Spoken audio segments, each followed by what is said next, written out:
Alright, so ladies and gentlemen, I'm not done yet because the reason why I'm still talking is because I'm really excited, happy that, I cannot believe that the Warriors lost the second time in the NBA Finals, dude. Their dynasty came to an end, but honestly, people still believe that the Warriors dynasty is not over yet. But honestly, I think it is because, like, this is how it happens. Like, when super teams winning, like, what? Their first title on back to back, eventually, when you lose the third one, when you're trying to repeat, basically, it's called a game. I mean, when you look at it, like, do you really think the Warriors gonna make it to the finals, go to playoffs next year when Clay and Kevin Durant not gonna come back later, sooner or later? And Iggy's getting older, dude. The Finals MVP, their best bench player, and Boogie might not come back or not. Though that's a questionable. So, do you really think Curry and Draymond could actually carry this team back to the finals and be whoever's coming out of the East? I mean, I don't think so. Like, I think honestly, Lakers and Houston might have the edge over both teams against going to the Warriors if Warriors don't get like a healthy KD or Klay Thompson as soon as possible. But reports saying that Kevin Durant is not going to play the 2019-2021 NBA playoffs and the season. So you can count on KD out, but Klay Thompson, like I said, when he comes back from a torn ACL, dude, just like what Derrick Rose did, and if he doesn't become the same player where he's rusty, not hitting shots back to back, catching a fire, dude, hard to say in my opinion. Like Houston might beat them next year. Los Angeles Lakers might be the new team to win a title next year if they get the right man, right pieces. So, but yeah, man. I mean, I can't believe that the Raptors won, but like, it's just kind of so speechless. Like, I'm the one that's fucking speechless that how can this Toronto Raptors team like this one man that joined the team they trade away their trusted leader for years and years and years after they got eliminated by LeBron's team and him every year until when LeBron left the East, when they drafted these unknown players like Siakam and Fred VanVleet. Like I heard Fred VanVleet was undrafted and he got picked up from some European team, and usually like a good team does not pick up like a foreign player from a different overseas team. But Fred VanVleet was actually like, I don't know if it was Fred VanVleet or Norman Powell, but one of them got picked up from an overseas to an NBA team, which is Toronto Raptors. That's what I heard. Cause like usually a good team like they don't really pick up players from overseas, but Fred VanVleet was actually a really good overseas player because he was undrafted, I believe. So I mean, it's kind of saying, dude. Like Raptors made some couple good trades, dude. They got a Wash and Marcus over Valanciunas. I mean, everyone knew that Jonas Valanciunas is young, he's still developing, but they pretty much got like a better, well experienced center than him. So, and they also trade away DeMar for a better player, which is Kawhi. When they're about to rebuild, they drafted players such as Siakam, Norman Powell, and Van Vliet, and that was actually a really good rebuilding team right there. I'm not gonna lie. And you also got Linsanity, but the funniest part is that Jim Lin didn't even play the order to win the game for Toronto. He just became a cheerleader that was cheering, clapping, that's it. But I was happy for that guy, winning his title was about time, but and yeah, so that's all I can say, like, because Demarcus Cousins, like I said, there's an update saying that Demarcus Cousins might play with the Warriors next year. Depends on if you accept the contract or not. The most likely, like I said, Boogie wants more than just the 1 year, so I hardly doubt that. And Clay Thompson, like I said, he was not able to play 9 months because he torn it. When he torn something, where it's Achilles, ACL, or knees, dude, that will take like nearly a year. And it's been confirmed, like I said, Kevin Durant, dude. Thanks to the Warriors medical staff, they made his injury worse, so he won't be coming back until next year, I believe, or next year. Depends though. Kevin Looney's gonna be a free agency. That's what I heard, and he might join a different team. That's what I heard.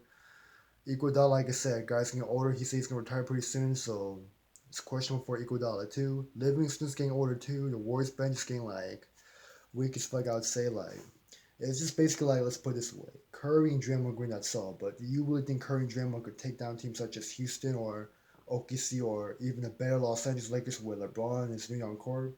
I'm pretty sure now. I'll bet my piggy bank, my bank account over it. So but anyways, like I told you, I'm really happy for Toronto that Kawhi Leonard and the Daniels director. Because if it was for Kawhi, dude, like let's say if the Warriors did came in from 2-1 deficit and won a title, I bet you like people will be sucking riding on the Warriors. Or be like, oh, they're the best team. Oh, Curry's like God and shit. And Kawhi Leonard's like, you know what? I'm not gonna let that happen. Just like what he did to 2014, where he made LeBron Paxson go back to Cleveland. He prevented three-peat when Miami he won back to back. Now he did again to Golden State. And that's the end of it. So Jeremy McGree, I don't think you guys are gonna become a dynasty once again because, like I told you, you guys get injuries right there. Clay and Katie have a long way to go, and I don't really think you guys are gonna win all next year or go to the playoffs. Depends on which players are getting traded, which players are signing back, when they're coming back.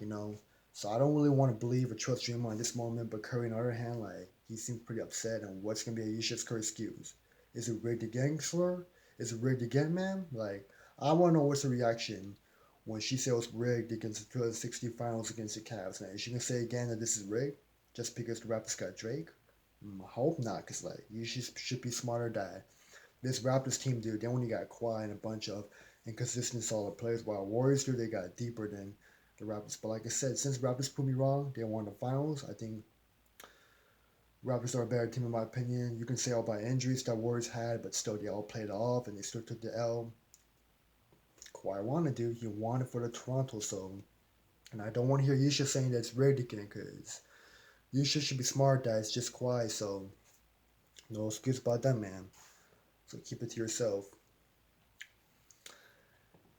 And yeah, to all those Warriors fans too, and if you have any Warriors fans or your friends that are biggest Warriors that are telling you in the beginning that oh Raptors getting swept, dude, tell them to hold my beer, because I knew that when anyone said about like Toronto not winning one game, they're getting swept, they're lucky to win one game, I was laughing at them telling that they're going against Kawhi, and Kawhi's not gonna allow that to happen, Are you really that crazy when you think Kawhi's gonna get swept in the NBA Finals to go against the Warriors? And they told me that it's just one man showdown. It's just Kawhi, and I told them, "Are you sure?" Because Kawhi's playing more than just the MVP level. And look what happened next though.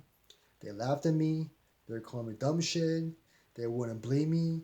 Everyone was like, down in the Raptors team just because like this Raptors team just got Kawhi, the same team that got eliminated by LeBron's worst Cavs team. And then look what happened next though. When Kawhi was having a good game, he was doing everything. They want him right there. So I don't want to hear any Warriors fans and haters and people who don't have a brain saying that it's rigged. Raptors got lucky, like I told you. You want to talk about injuries? Then let's talk about how you guys got lucky in 2015, 17, and 18 too, and you got the reps on your side. So I don't want to hear any excuse about injuries when you guys finally felt the same way how LeBron felt like. And like I told you, you guys got a dream team. That dream was been recruiting every year, while Toronto, they just got Kawhi. Kyle Lowry ain't an all-star this year because also, oh man, he ain't an all-star. Danny Green ain't an all-star. Siakam ain't an all-star. VanVleet ain't an all-star. Jim ain't an all-star. It's just Kawhi. While you guys got Curry, Clay, Draymond, Boogie, Iguodala, and Kevin Durant. Well, Kevin Durant only played one game, but that was like, what, 6 minutes? But still, you guys got a deeper team while Raptors only had one man. So I don't want to hear any excuses about that. So you Warriors fan can cry all you want, but just accept the fact that you guys lost and you lost to a better team that played with heart, and hustle. So I already knew that the Warriors were going to lose Game 6, but I was a little bit worried that is there going to be a crucial mistake by Toronto, because Toronto, like I said, they could be a good team, but sometimes when you make like crucial mistakes such as turning over the ball, just like what Danny Green did or Laurie did, that could cost him a chip right there. But good thing Kawhi didn't allow that to happen. But props to Mini Drake, which is Van Vliet. He hit a tough ass three, dude. Like I cannot believe that. That one part where when he hold his dribble, he made a rainbow three over someone else guarding him. And I was like, man, what the hell is Van Vliet, doing? Like, is it becoming like JR taking JR's power, like making uncontested threes over someone? And this is not debatable. Siakam, in my opinion, Pepper's better than Draymond Green. Gasol, like I said, overall DK, DeMarcus is better, but I would rather have a healthy center all day over an injury center. Whether if that center is not the skill for top 10, top 20, top 100, top 1,000, I'll still take a healthy squad center all day over an injury boogie. So, and Fred VanVleet, like I said, guys like, well, 5'9", 5'10", he outplayed the Warriors' best bench player, Iguodala, so no doubt about that. Shit's crazy, man. I mean, can't believe Toronto won it, dude. I wasn't expecting that, but I'm speechless. Let's be happy that, Toronto won it, and let's be happy that Kawhi, ended the Warriors dynasty. He's going to pack KD to leave this team, go to a different team, because I know Kevin Durant, he wants to prove his haters wrong that he could actually win without going to state, but I hardly doubt it because he's just a scorer. So, say thank you to Kawhi Leonard. I'm happy he did it again, but Kawhi might leave eventually.